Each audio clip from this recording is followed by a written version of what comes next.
Well, hi there, and welcome to a newly relaunched Your World.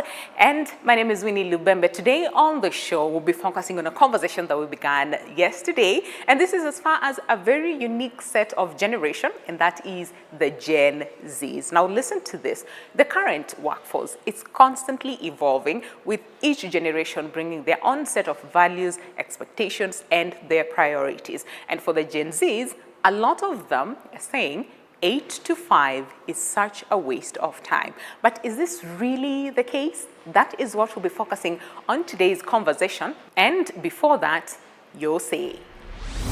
8 to 5 somewhere, unapata salary, let's say 20k, but ungekuwa unapiga shughuli zako, yani ndio salary haiko constant, but kuna venye ina shift. At times iko high, at times iko chini. So mwenyewe unajua vile unajibalance, na utakuta by the time mwezi inaisha, ukicompare na ile 20k unakuta kuna vile wewe uko juu kiasi. I prefer kufanya kazi nikiwa kwa keja, nitumie computer tu hivyo.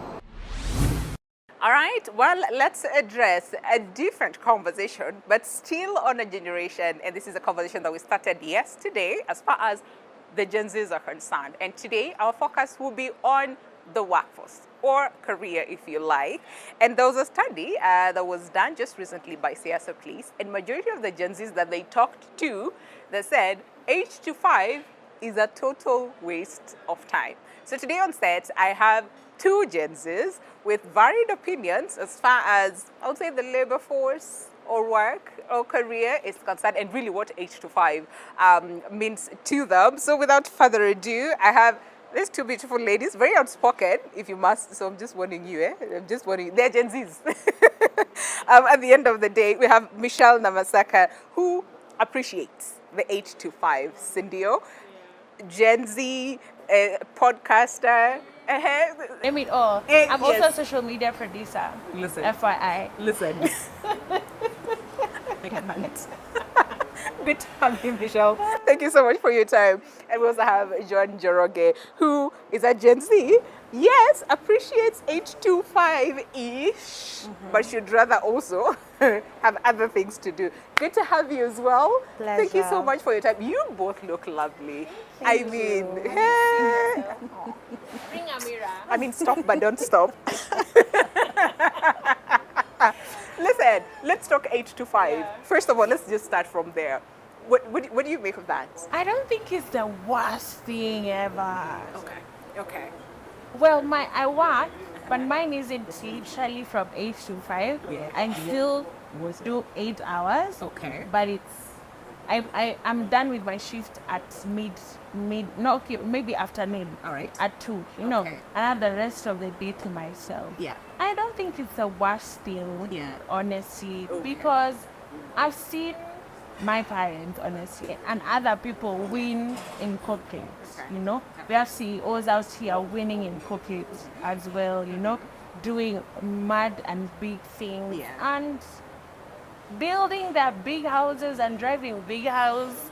Acquiring big cars, acquiring wealth. acquiring wealth, Yeah. you know, Yeah. generational wealth out of. Yeah. Okay, The so I 8 to don't think 5. it's the worst thing that now we should trash it. Okay. No. All right. It's not the worst thing. No.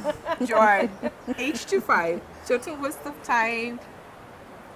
So I'll give it in this perspective.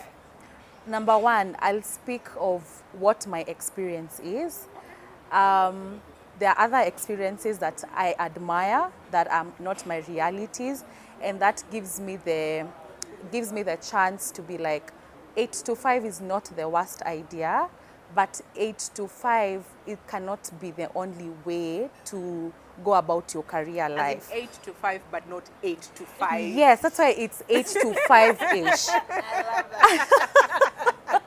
Because it doesn't make sense and it doesn't sit right with me just to have presumably around 3 to 4 hours of doing nothing, Okay. just for me to sit there and wait for time to pass by so that I could impress my boss. You get? Because what we are actually wasting here is time, which will never come back to you. What if I tell you I can engage for like 3 to 4 hours, dedicatedly do this thing or the subject matter of what you expect me to do.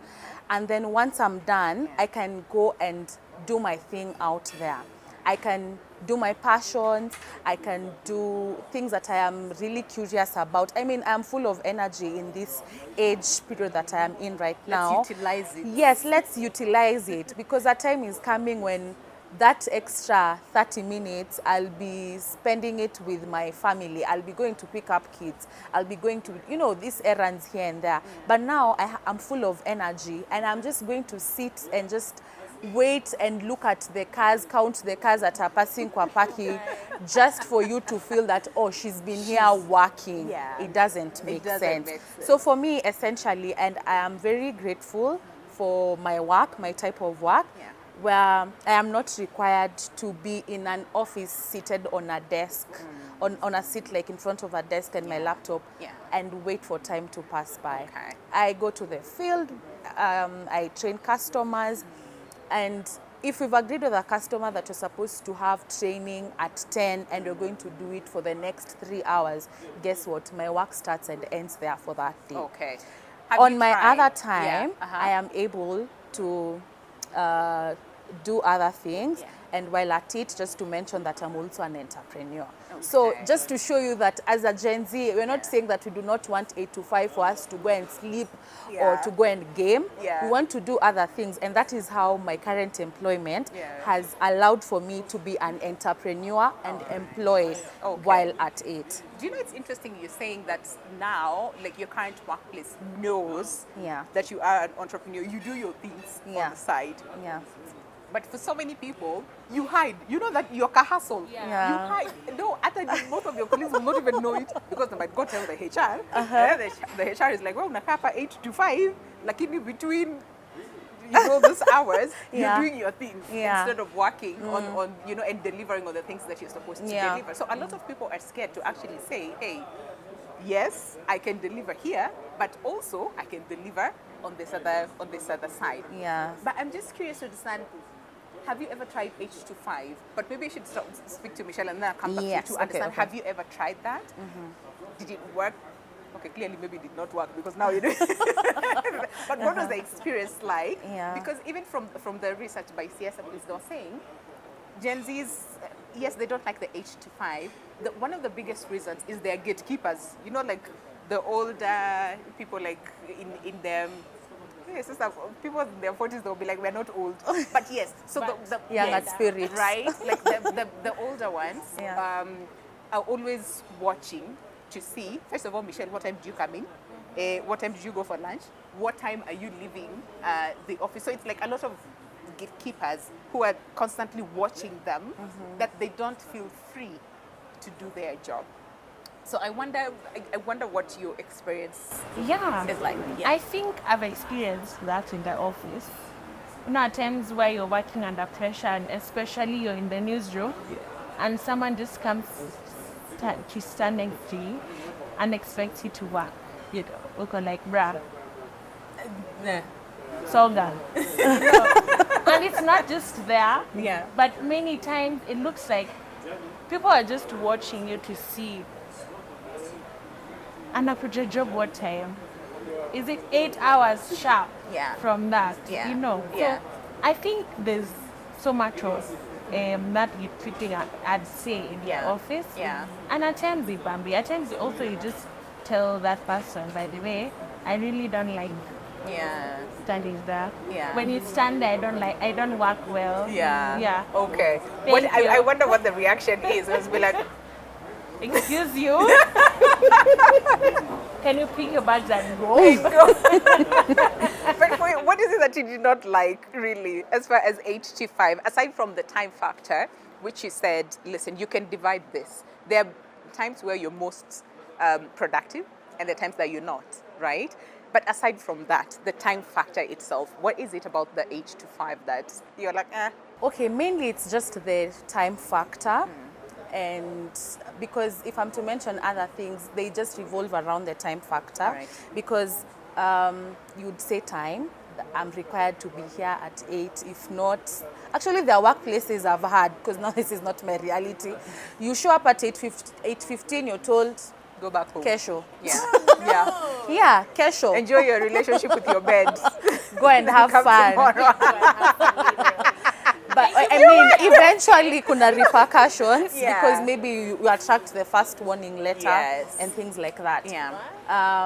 There are other places where, okay, you can just come at that 8:15, there is no problem. Yeah. But you just sit, you have gotten this opportunity to work at this place, and now there is nothing much you're doing, but you have to show up. Like, company eko busy. Yeah. You're not busy, Yeah. but you Yeah. just have to be there for you to be seen That you're there. physically you're there. Okay. What are you doing? You're just on TikTok enjoying, you know, like Wasting time. you're just Yeah. passing time Yeah. to wow your boss. So it still all revolves around time. Yeah. And I don't think there's any other thing other than time, because fortunately or unfortunately, I have not experienced dedicatedly working 8 to 5. Okay. But the setting that I have had ever since I started working is hybrid kind of working, Yeah. where there are days I'm in the office, Yeah, there are there are days days you I'm don't not have in to the be office. in the office. Yeah. Okay. And when I'm in the office, it's not like cast on stone that I have to be there at 8 a.m. or Yeah. 9 a.m. So basically for me, I've seen it, I've tested it on this other side, All right. that I know how good it feels, that I Yeah. cannot imagine how it feels You know, I was being gonna on ask this you other that. side. I was gonna ask, given a chance, would you? But clearly, Actually, that's a conversation I was having Yeah. a bit earlier today, and I was like, I feel like I want to taste it, kidogo too, just to know how it feels. we shall tell her. How Just to does know how it feels. But I have standards. I have like I have two rules here and there of how I want it to work. I don't want it to work traditionally. Yeah. I want it to work where I'm able to be like, okay, on Tuesdays and Thursdays I am not in the office. Okay. If I am dressing Yeah. officially, I Yeah. can throw in my high waist pants and a crop top. Like kuna to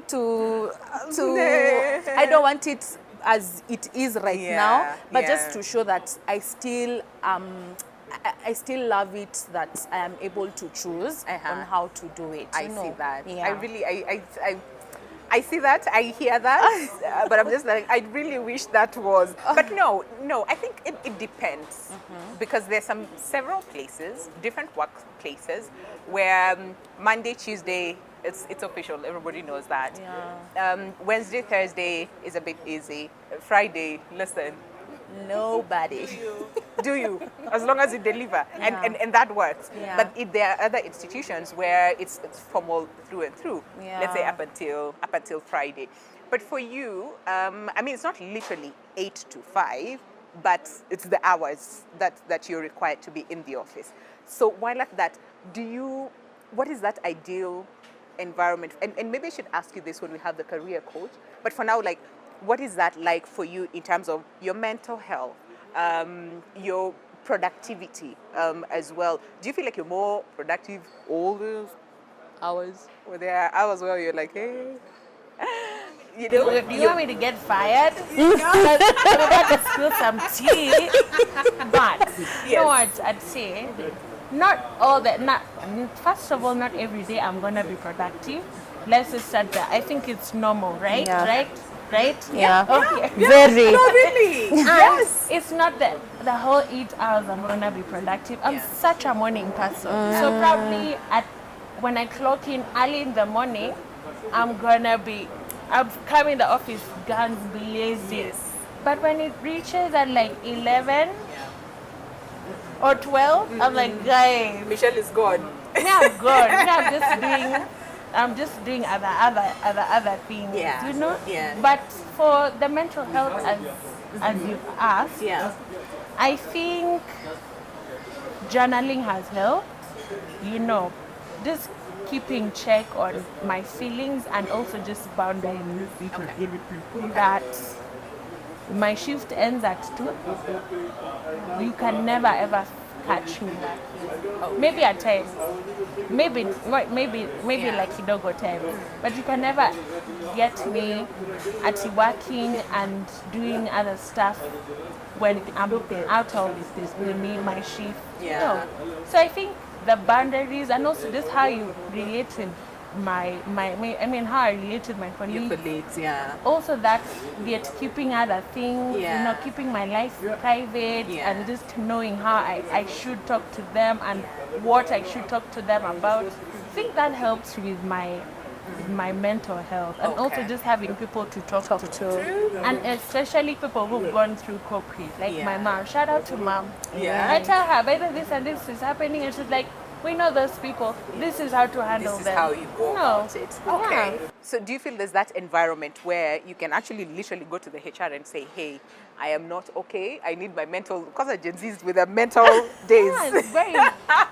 By the way, I think we need mental days. We need Yeah, mental honestly. days. Okay. Yeah. But you have your own mental days.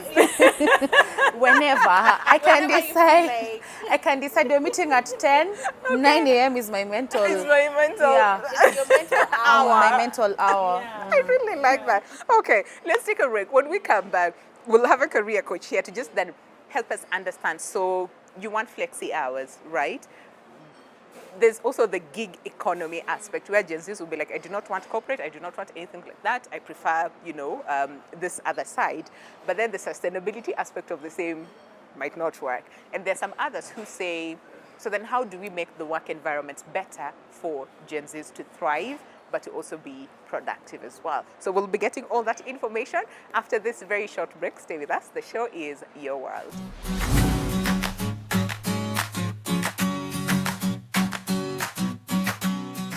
Welcome back to the show, and the show is Your World. And just in case you're tuning in right now, today we want to focus on careers. And the big question that we're asking today is 8 to 5 such a waste of time? Okay, we have two Gen Zs here with varied views and opinions about the same. But now we are joined by Jen Mutisia. Thank you so much for your time. Listen, before we went on the break, we were discussing about what they feel as far as 8 to 5 is concerned. Michelle here, she's saying it's not 8 to 5, but it's the hours are the same. But for Joanne's case, she has flexi hours, which is good. And you're also a Gen Z boss, which is fantastic, because now I want to hear you as a boss to other Gen Zs. But Jane, very quickly, to understand workplaces and how Gen Zs are sort of like morphing into the same, adapting into the same, or just working, right? What is it like? What is it that you have seen so far? For me, I'm very happy that the Gen Zs have come and disrupted the workplace. Actually, some of the things that are coming with the Gen Z are benefiting all the 5 generations. It is not who dare want to work home and work with pajamas? Right. Who dare want to work home, wake up, sit, do when you feel like this is my optimal hours, deliver, do other things, to drop your kids, do ABCD, then come, all that. Yeah. So I feel like if that disruption is what they know, because maybe most of them came to work either during COVID or post-COVID, then already that's how they're used to. Yeah. They came at the time when work was being redefined. We're moving from work being a place that you go to deliverables. Yes. I need this report, this format, this way at this time. Yeah. You don't have to come to the office. But if I can get this by tomorrow morning, we have done work. Yeah. So they came in at the time that employers were forced to actually define work. And trust you me, it is not just benefiting the Gen Z. So there's so much that has come with. So the flexi working hours, working from home, remote working, all those are things that are disrupting the workplace and are benefiting all the generations. So the biggest question is then, how do we make workplaces conducive conducive for work the environment. Gen Z? Because when you want to make workplace a conducive workspace, again it runs across all the generations. Who doesn't want a place that the manager respects them, the workplace is good, you are free to work and people know that you work, and also, you have to choose between work and family, and they give you the chance to actually balance the two. And not to just have like it has both the aspect of we never have to say when we ask you in interviews, what is your strength? I'm a workaholic. That is not a strength anymore. That's a red flag.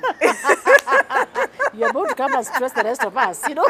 Yeah. So I feel, again, it's something that is very beautiful. Yeah. It is making us, like those of us who are in HR, to think about the workplace as a place where people should actually come and thrive.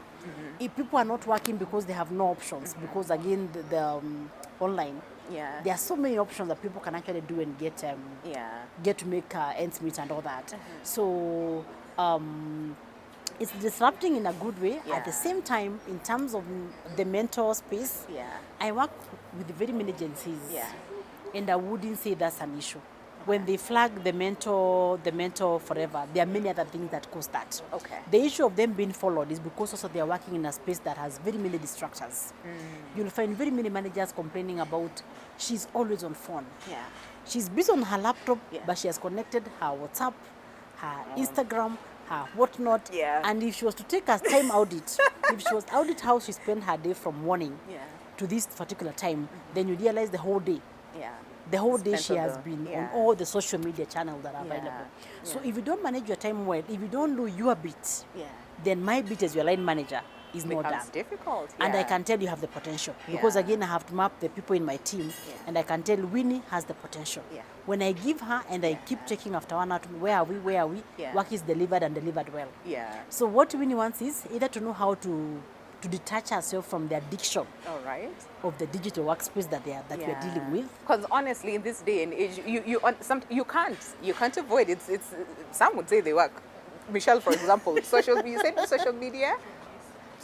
producer. She has to be on social media. If that is her work, that's her work. Yeah. But you'll be surprised she can also digress and not do now the official work. Yeah. And move to know about Michelle. Exactly. Yeah, so even house girls, Yeah. people are struggling. You have a house girl who has a phone, Yeah. and the baby is falling somewhere down the stairs because she's not present. She's not present. So digital concerns, the Yeah. digital presence, and how we manage that addiction, the addiction of how we live with the digital gadgets and the Yeah. Wi-Fi. You know, now we are moving to a space whereby even Wi-Fi is a basic need. So there is a Wi-Fi in your house, there is Wi-Fi everywhere. Everybody has a smartphone. Yeah. And therefore, that is part of why you see now managers complaining, the Yeah. Gen Zs, Yeah. the Gen Zs, Yeah. and we are coming to a space whereby us who are used to, the former generation Yes. was used to segregating time. Yes.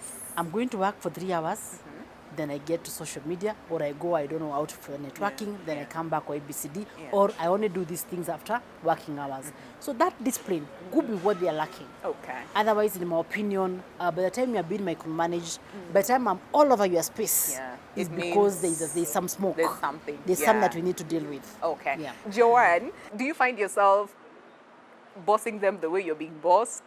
Do you have you had instances where people quit on Friday and Monday? How are you navigating that space? I have seen it. I have experienced it at firsthand, where a Gen Z will tell me, actually, to naka inconvenience, another opportunity has shown up, and I want to be there on one day. Yeah. And I mean, you just have to deal with that. So what do you do? You just go back to your contract and say, your contract says you need to give me 4 months. There are notice." times you have to go back to the contract, Okay. and there are times where honestly you can't do much about it because they will really not show up. And at this point, you have to answer the question of what does the business need? Wait, Does so the when they business say- need this person, or does the business need to you? Okay, so when they're coming to say, you don't nothing, convenience, category, they're not coming to negotiate. At your, let's think. It's like me, I'm telling you, I'm out. So that you don't see me on Monday, just know that I am in fact in another county.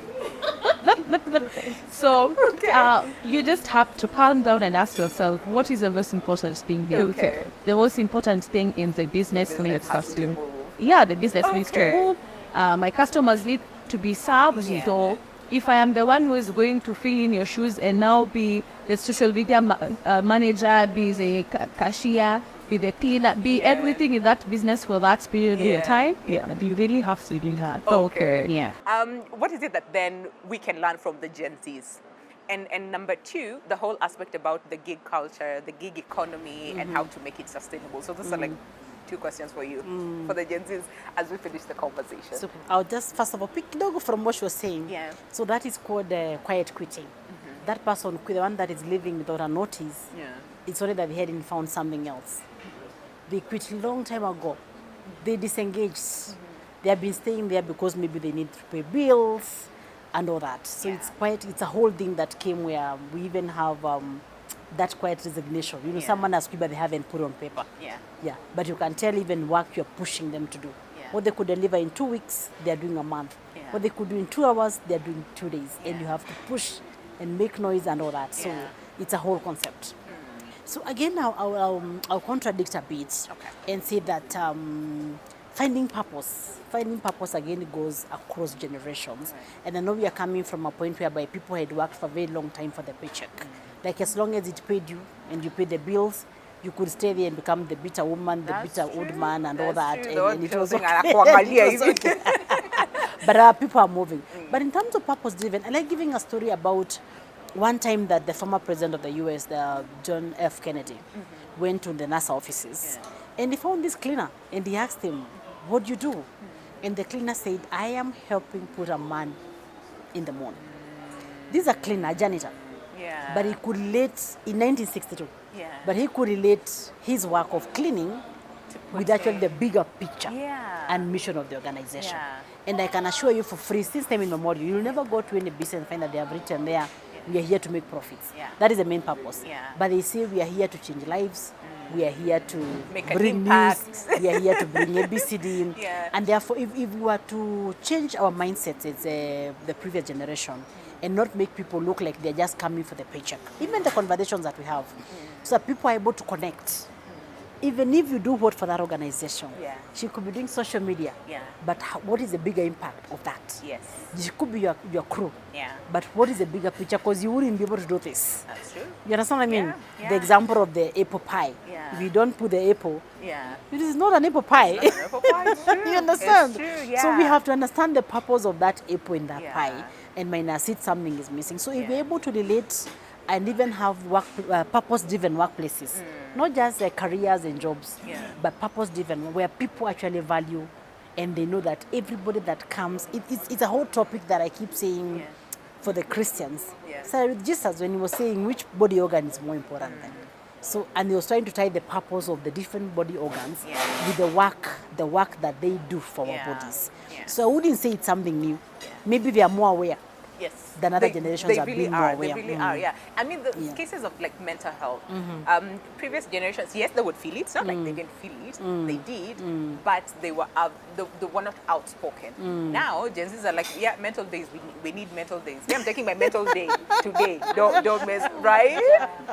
Yeah. As you should. Yeah. Okay. But also because they're also living in a very stressing environment. Yeah. You can imagine for us who would wake up in the morning, you mind your business because there's nobody apart from your family and your workmates. There was no change of what you're used to. Yeah. But now you wake up, the first thing, maybe some people even before they leave bed, that person goes social media. Yeah. Then you are seeing everybody who is doing better than you. I know. Of course, in Oui. social media. You understand? And then nobody is talking about their dark side. Yeah. It's how they are doing better than you. Better So than- if you don't know how to manage that, Yeah. then you start coiling, and maybe they're also the gig And economy. then you get to the office better. Exactly. The gig- And then yes, maybe- yeah. yeah, and And maybe- speak of the gig economy, really, as we bring this to a close, then what advice would you have for a Gen Z who's like, no, 8 to 5 does not work for me, but how best can I leverage this gig economy, make it sustainable, but also help me to thrive and grow well? Apparently, most people who are into that is because the thing that we keep saying, there are no jobs. Most people would actually prefer a job that is secure because we all want to plan. We all want to be able to know that in 10 years I'll have owned my house, in 5 years I'll have done ABCD, whether it's business or it's the gig and all that, or it's a form of employment. So people would like that certainty. Yeah. But because of the uncertainty and because of how, instead of sitting home, there is so much you could do to create your own financial and all that. Yeah. But then there's a lot of abuse, which maybe as individuals, the gig economists can't do anything for themselves. Yeah. But the government, and even when it's listening from the government, we need to come up with the regulation on how then do we manage and classify. Because for a very long time we had former employees and contractors or But now we have people like the Uber drivers. Yeah. So they are going to spend maybe all their life driving either delivering food for Glovo or I don't know doing what. And it's a lot of work. So Glovo is having almost 0 employees because then all those people are doing their work. Yeah. But who is catering for their pension? Who is catering for their medical cover? Who is catering for their social protection? Call it social protection. Yeah. Because at some point you are down, you are sick. Yeah. The day you park your vehicle, you are not working. Yeah. What that particular day?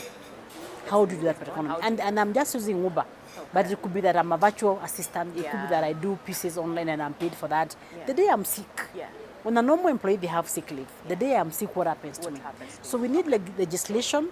We need to just know that there's a new entrant into the labor market that needs to be governed and given the social protection that other employers have been given. Yeah. But before we get there, if you're in the gig economy again, you have to take it upon yourself to start putting money in place that can actually take care of you. Pursuing your own financial independence as much as you can. So invest in your financial literacy, education, know how to invest, how to multiply your money, how to do ABCD, how to move from, because ideally it's what we call self-employment. And in self-employment, you're very exposed. They say being employed is risky, you can be fired. Self-employment is riskier because when you're sick, the two of you and your business are sick. So, and you have to move now to the other quadrant, which is called the business. A business has systems. So you have 3 motorbikes here, you have 3 vehicles, you have a business that you do events management for people, the paper event, but you have a system that works for you. So we have to also invest in understanding then how do we manage our gigs almost like a business, such that I can actually afford to go for holiday. I like that. And the business moves. It still moves, Because if you don't do that, then you suffer from burnout. You have to run from here to there. Why? Because your bills are pushing you. Yeah. You have no any other source and of now money. with the taxes, don't even start. Okay. Your bills are pushing you, and therefore you have to move from this gig to the next, and it is carrying very heavy reputational risk. Because if I mess you, then she can't give me a job. That's true. So I would wish that we manage it in a way that people are also able to just work and rest. Do 8 hours, rest a few hours. You know what I mean?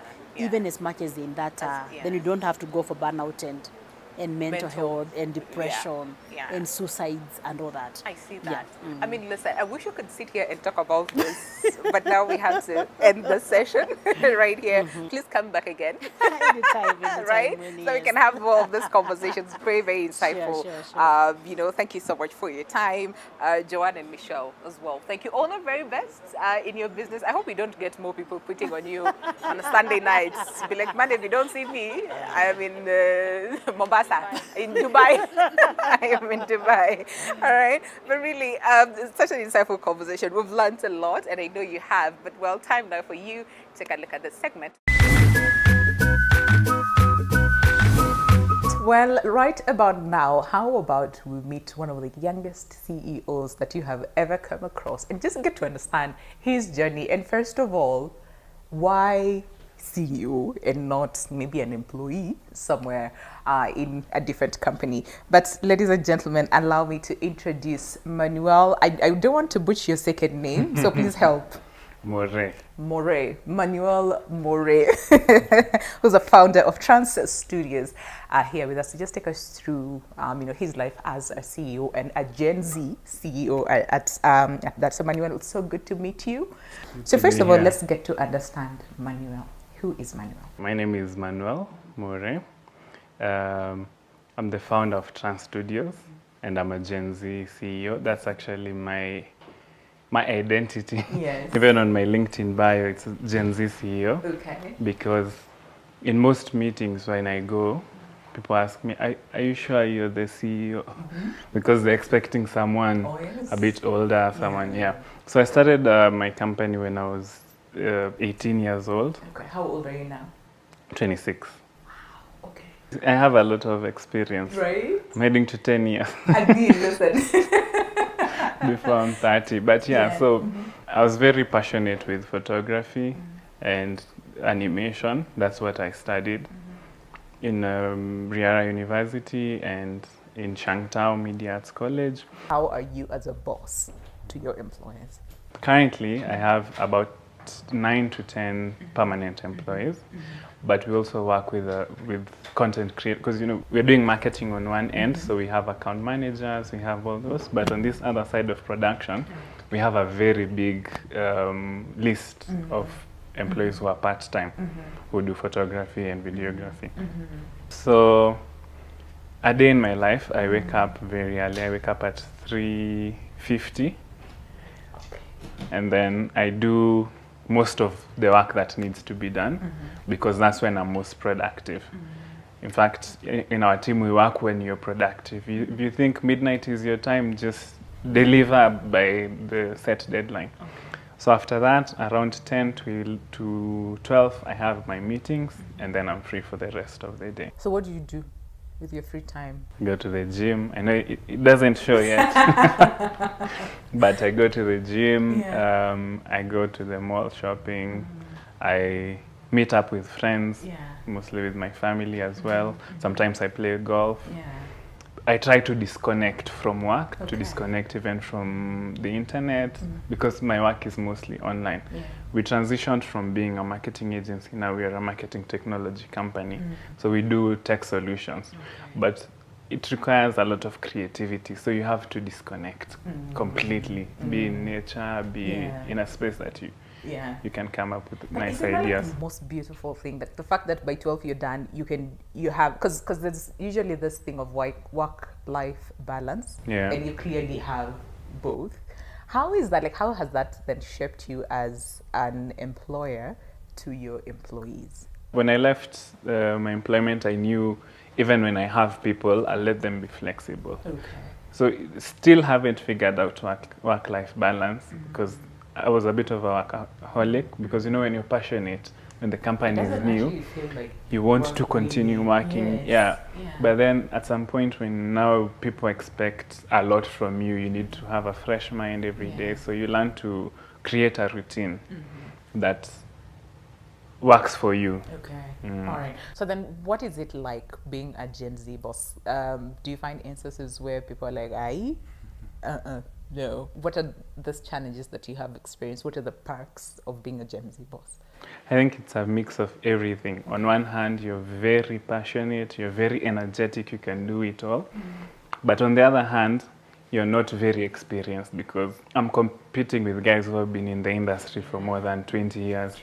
I make mistakes that they will never make again. But then on the other hand, I have ideas that they will never come up with, because if I come up with an idea, immediately I call my team. We are doing this, and then we start working on it. So it's challenging, and it's also fun. On the challenging side, you'd find sometimes you need to maintain a good relationship with a client, for example. And this is something I've improved, so no one should judge me. When a client tells me to do something, and I know it's not going to work, like I know my idea is better, so I just tell them, no, I won't do your way, I'll do it this way and you will be happy. But some clients don't appreciate that. They don't want you to just do their job, they want you to do it how they want you to do it. So growing in my journey, that's when I realized, you know, it's not about you anymore. Sometimes you have to think of good ideas, but you also have to know the client is the one who's paying. And they have a clear goal in terms of what they want. The approach might be different, but they have, they know what they want, exactly. So experience is one of our challenges, because that's why now I have to hire people who are a bit more experienced than me. So I have to mix my team. What is it like then being a boss to people who are more experienced and, you know, older than you? I think most of my older employees think that I'm crazy. Oh, okay. Because I can call them like at midnight. I have an awesome idea. Because my other team, anytime I call them, they're ready. But some of them mothers, so I'm like, we need to send this proposal now. And then they're like, you midnight, know, hey, I'm with my baby is crying. I need to. So they think I'm crazy because we don't have work hours per se. We just work when we need to deliver something. But I'd say they also appreciate that we are very flexible. Like from Monday to Friday, they might work Wednesday to Friday, and then they're free. And then even I had an instance where someone told me, you know, it's my birthday, can I go and live on next week? But they were already on leave. Ah, okay. So I'm like, hey, in fact, you should tell us we turn up. Yeah. And they should, oh, so you have no problem. Like, as long as you deliver what we need, you can deliver from whichever location you are. So I try also, but to understand how to work with them, because they have more experience and they have a lot that I need to learn from them. Okay. And then I also try to share what's my ideas in a subtle way, because some of them are adamant with the old ways, but I'm always pro change. If this is working, how can we make it better? Do you find yourselves sometimes, between a rock and a hard place? Because then you're like, so do I confront them because they're older? But then again, have you found yourself? Yeah, at some point, it was a challenge trying to, because I also feel very humble. Like, I don't feel like I have that much respect to command them to do something, but then the job requires me to do that. So we had to even go on a team building, and I told the facilitator, my aim with this team building is teach them to respect me and teach me to respect them. So the facilitator was like, you're a team, hold this rope, things like that. Yeah. And then when we bond, they understand where I'm coming from, and they also see their point of view. Yeah.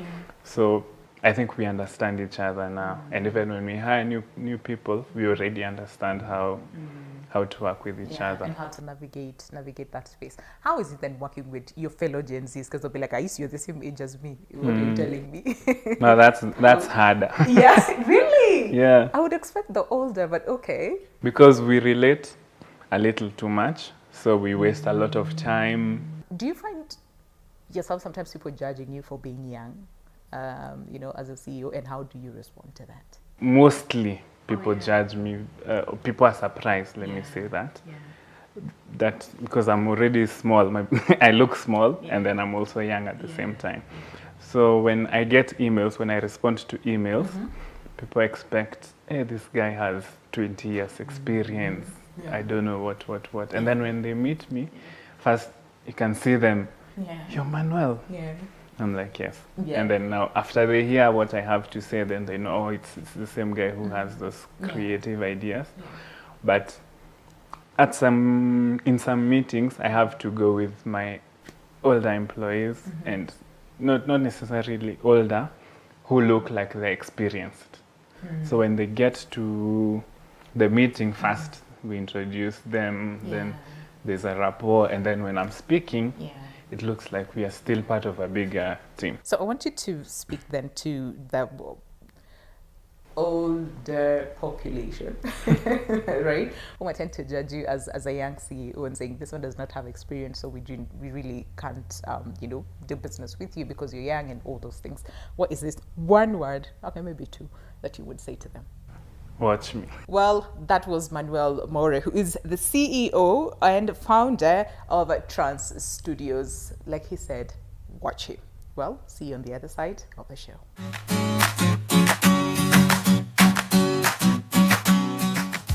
Well, in a fast-paced world where everything matters from time to productivity and convenience, the Gen Zs are shaping the workforce industry. And the most important part is the deliverables. So if you are a Gen Z who's watching us today and thinking, you know what, maybe 8 to 5, maybe not, now you have the tools that you need to thrive in this either gig economy or the 8 to 5. But listen, if you still have any other question, let's keep the conversation going on our socials, and that is at NTV Kenya, both on YouTube, on Facebook, and on X, and visit our website as well, and that is at NTV Kenya. My name is Winnie Lubembe. We have to close it here, but see you tomorrow on another interesting episode of Your World. But until